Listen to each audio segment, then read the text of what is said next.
So I just wanted to touch on the psychology behind veganism. I've noticed some commonalities between many vegans, and one of them being they've had some sort of traumatic situation or desperate situation before they came vegan. One in particular that I remember is that Marcus guy, the fairy boy, and he was talking about this was back in the day when the whole raw food movement really took off. That video he made starting the raw food movement, and he was talking about how he was so desperate he walked off into the desert to die or something. I don't know what the hell he's talking about, but obviously is at a very desperate point in his life, and it was when this happened that he became a vegan. I've heard very similar stories with other vegans, how their health got so bad, or they had all these apparent health dramas, or they had major problems in their life, or traumatic experiences. And another thing that happens is people watch these documentaries that play on your emotions, about like Earthlings or something like that, that play on your emotions to trigger something inside of you. This makes becoming veganism a very emotional and irrational type of decision. Humans naturally look for a bigger thing in their life, like a purpose in their life, something to do in their life. It's pretty boring just sitting around working a job or doing nothing. And typically when people get into their 20s, they start feeling empty or looking for some sort of purpose in their life, some sort of fulfillment, which is totally great, and that's normal. That's being a human. This also ties into identity. People are looking for their identity, and that ties in with the whole purpose thing. Some people go to religion.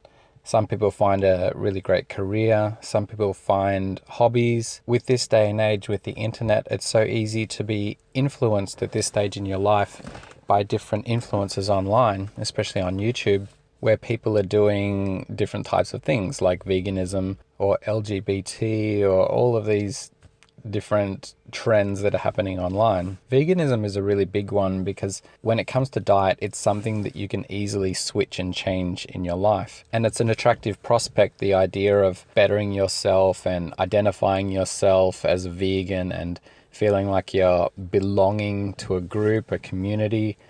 So there's that sense of purpose, there's a sense of identity, and the sense of doing the world good. And the whole thing's, the way it's presented online, it's very sugar-coated and pretty looking. When vegans show these beautiful images of colorful fruit and vegetables, and they use high-key lighting and cinematic shots in the videos they make, it's all a fantasy sort of idea. Like, these things never last. And the people that have popular channels on this topic are popular because they present their image and the visuals really well. That's why they've become popular, because they're very appealing.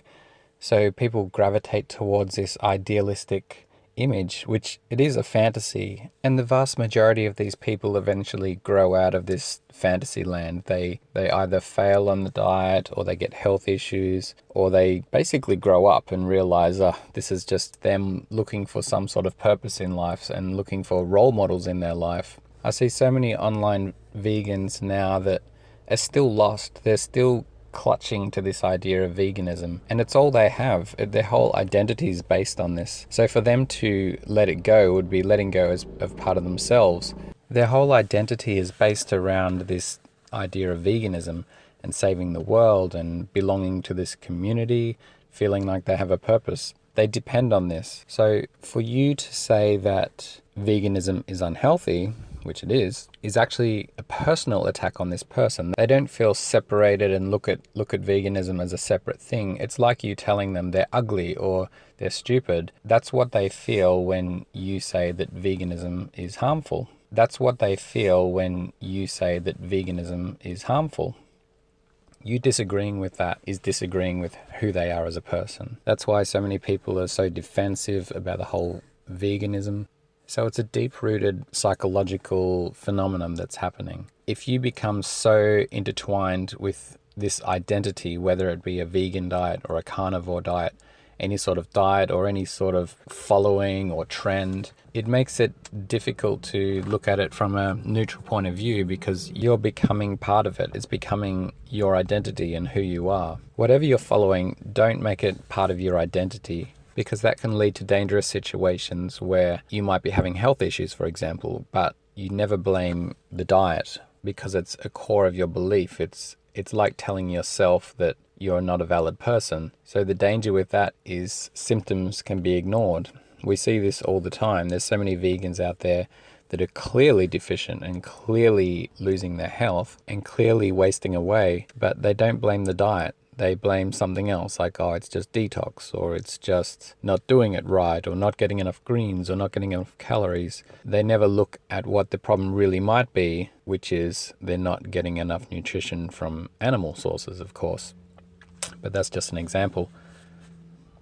So I hope you enjoyed this topic. Feel free to send me a video request. I've got lots more coming, and yeah, please subscribe. Cheers.